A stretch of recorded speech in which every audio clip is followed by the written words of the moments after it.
सादर करीत आहे श्यामची आई. लेखक साने गुरुजी. रात्र 10वी. कथेचं नाव आहे पर्णकुटी. श्रोते हो, नमस्कार. नेहमीप्रमाणे आजचे आपले कथावाचन मी सुरू करत आहे. आपण कथा वाचल्यानंतर कथेला लाईक व सबस्क्राईब करा ही नम्र विनंती. मला पण ने रे भाऊ गोष्ट ऐकायला. रोज रोज तू जातोस.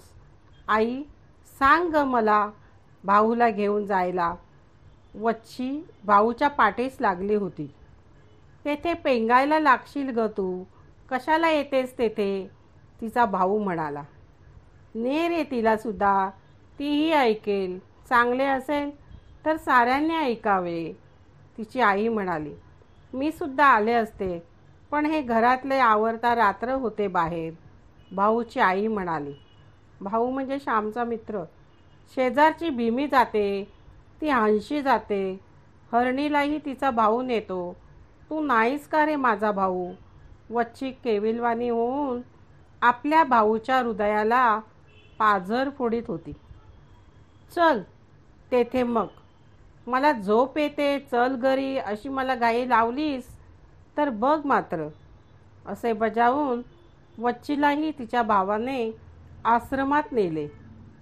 आश्रमातील ही गोष्टीरूप प्रवचने ऐकावयास मुले मुली येऊ लागली. मोठी माणसेही ज्यांना वेळ असतो ती पण येत असत. वच्ची व तिचा भाऊ आले. ती गोष्ट सुरू झाली होती. शेवटी माझ्या वडिलांना त्यांच्या भावांनी घराबाहेर हुसकून दिले. भाऊबंदकी, दुसरं काय. या भारतवर्षात भाऊबंदकी फार कौरव पांडवांच्या वेळेपासून आहे, ती अजून आहे. भावाभावात जेथे प्रेम नाही तेथे स्वतंत्रता कशी नांदेल, मोक्ष कसा राहील. ज्या घरात माझे वडील लहानाचे मोठे झाले, ज्या घरात 30 वर्ष बरा वाईट सर्वांचा संसार त्यांनी चालविला, ज्या घरात त्यांनी इतर सर्वांना दही दूध दिले परंतु स्वतः चिंचेचे सारच खाल्ले, ज्या घरात राहून त्यांनी भावा बहिणींची लग्ने केली, त्यांच्या हौशी पुरविल्या, त्या घरातून त्यांना बाहेर जाण्यास सांगण्यात आले. घरात आईलाही अपमानकारक बोलणी सोसावी लागे. आम्ही त्यावेळेस लहान होतो. आई त्या विभक्त होण्याच्या वेळची हकीकत डोळ्यात पाणी आणून कधी कधी आम्हाला सांगत असे. तो दिवस मला अजून आठवतो आहे. आमच्या गावात माघी चतुर्थीचा गणपती उत्सव होता. हा नवसाचा उत्सव होता. गणपतीचा सार्वजनिक उत्सव भाद्रपदातच होत असे. महाडच्या घारपांनी हा नवस केला होता. त्यावेळेस अभ्यंकर हे प्रसिद्ध राष्ट्रीय कीर्तनकार आमच्या गावी आले होते व त्यांची कीर्तने उत्सवात होत होती. गावातील सारी मंडळी देवळात कथेला गेली होती. त्या रात्री आम्हाला कथेला जाऊ दिले नाही. आम्ही निघून गेलो होतो. रात्री 9-10च्या सुमारास आईने आम्हास उठविले. माझे आईबाप त्यावेळेस घरातून बाहेर पडत होते. आईच्या डोळ्यातून अश्रू गळत होते.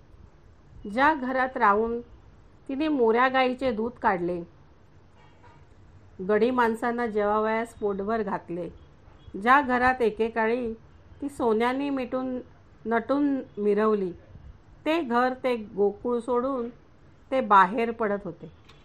दिवसा लाज म्हणून रात्री बाहेर पडत होती. माझा धाकटा भाऊ तिच्या कडेवर होता. यशवंताच्या पाठचा तो भाऊ. वडील पुढे म्हणाले. त्यांच्या पाठोपाठ आई व मी मुकाट्याने जात होतो. कोठे जात होतो? आईच्या माहेरी जात होतो. गावातच आईचे माहेर होते.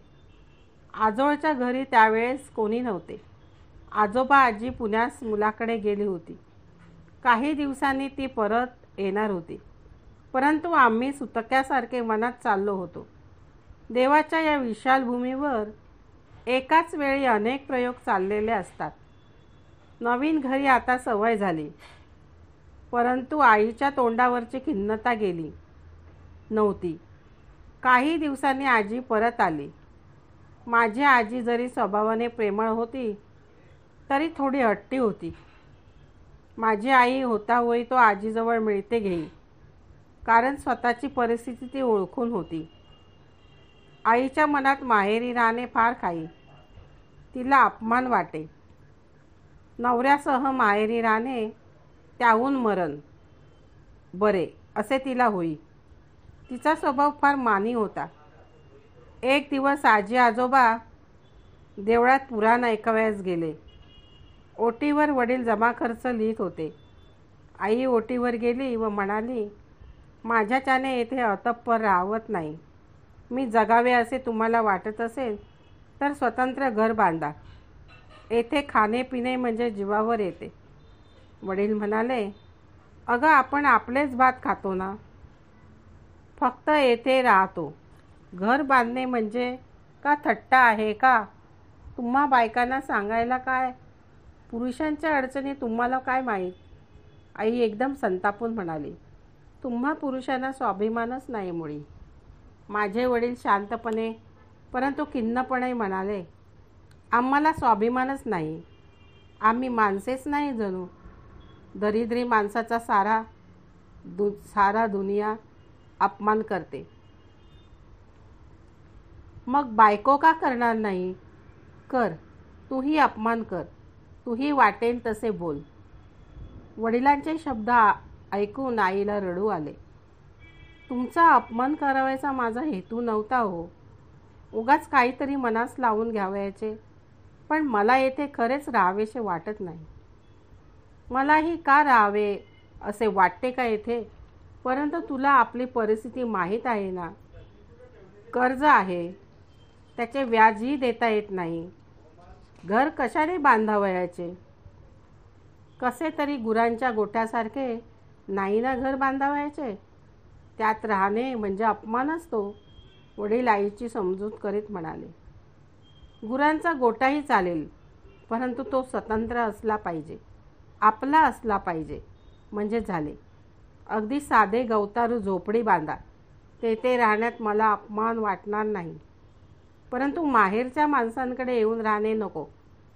माझ्या भावांच्या बायका उद्या आल्या तर त्याही एखाद्या वेळेस अपमान करतील. आधीच येथून जावे. मोठ्या कौलारू घरात राहण्यापेक्षा पानांची झोपडी बरी. अशी झोपडी बांधाव्यास फार खर्च येणार नाही. व माझ्या हातातील पाटल्या घ्या. या पुरल्या नाहीत तर नथही विका. नथ नसली, पाटली नसली तरी अडत नाही. कोणाकडे मला जावयाचे आहे का? आपली स्वतंत्रता हीच आपली शोभा. कपाळाला कुंकू व गळ्यात मंगळसूत्र एवढे मला पुष्कळ झाले हो. स्वतंत्रता गमावून ही नथ व ह्या पाटल्या कशाला?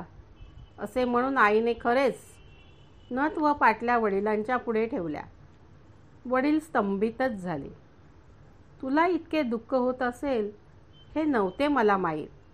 मी लवकरच लहानसे घर बांधतो असे वडिलांनी आश्वासन दिले. माझी आई सांगते की स्वतंत्रता मिळविण्यासाठी दागदागिने फेकून दे. स्वातंत्र्याचा साज, स्वातंत्र्याचा शृंगार हाच सर्वांना शोभादायक व मौल्यवान शृंगार होय. आमच्या वाटणीस आलेल्या लहानशा जागेवर झोपडी बांधावयास आरंभ झाला. मातीच्या भिंती होत्या, कच्च्या विटा होत्या. त्यास कोकणास मापे म्हणतात. विटाहून आकाराचे मापे मोठी असतात. या मापांच्या भिंती उभारल्या. घर गवताने साकारले. घरातील जमीन तयार करण्यात आली. अक्षय तृतीयेच्या मुहूर्तावर नवीन घरात प्रवेश करण्याचे ठरले. आईला वाईट वाटत होते व आनंदही होत होता. शेजारी दिरांची मोठमोठाली घरे, बंगले आणि आपले लहानसे गवताचे घर असे तिच्या मनात येई. परंतु पुन्हा ती म्हणे, काही झाले तरी हे स्वतंत्र आहे. येथे मी मालकीन आहे.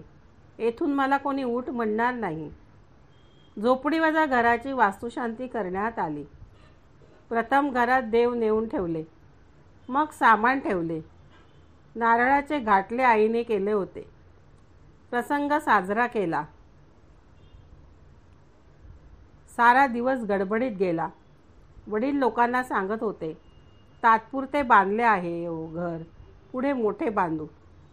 परंतु आई आम्हास म्हणे, त्यांच्या हातून मोठे घर किंवा कोठून बांधायचे? मला मोठे घर देवाकडे गेल्यावर मिळेल. परंतु ही मठीच माझा स्वर्ग आहे, कारण येथे मी स्वतंत्र आहे. येथे मिंधेपणा नाही. येथे खाल्लेले मीठ भाकरसुद्धा अमृताप्रमाणे मला लागेल. परंतु परक्यांकडे खाल्लेली बासुंदी पुरी मला नको. त्या दिवशी रात्री आम्ही अंगणात बसलो होतो. आकाशात तारे चमकत होते. चंद्र केव्हाच मावळला होता. आईला धन्यता वाटत होती. घर लहान होते, परंतु घराच्या पुढे व मागे खूप मोठे अंगण होते. हे अंगणच जणू खरे घर होते. आई म्हणाली, श्याम, नवे घर तुला आवडले का रे? मी म्हटले, हो, छान आहे आपले घर. गरिबांची घरे अशीच असतात. आपल्या मथुरीचे घर असेच आहे. तिला आपले घर फार आवडेल. माझे शब्द ऐकून आईला वाईट वाटले. जी मथुरी आमच्याकडे कांडायला येईल, तिच्या घरासारखेच आपले घर. नाही, आईला वाईट वाटले नाही. ती म्हणाले, होय, मथुरी गरीब आहे, परंतु मनाने खूप श्रीमंत आहे हो ती. आपणही या लहान घरात राहून मनाने मोठे होऊया, मनाने श्रीमंत होऊया. होय, आपण मनाने श्रीमंत होऊ, खरंच होऊ, मी म्हटले.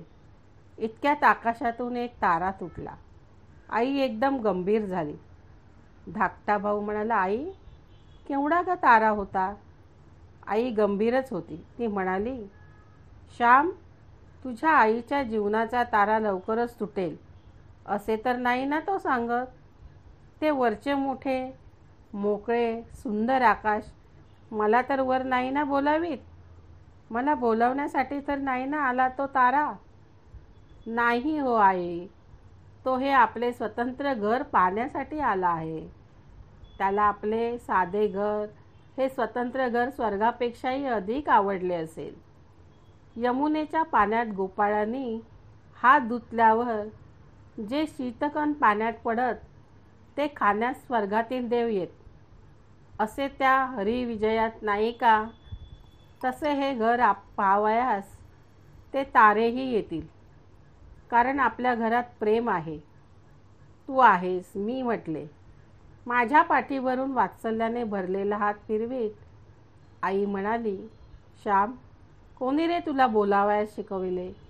किती गोड आणि सुंदर बोलतोस तू.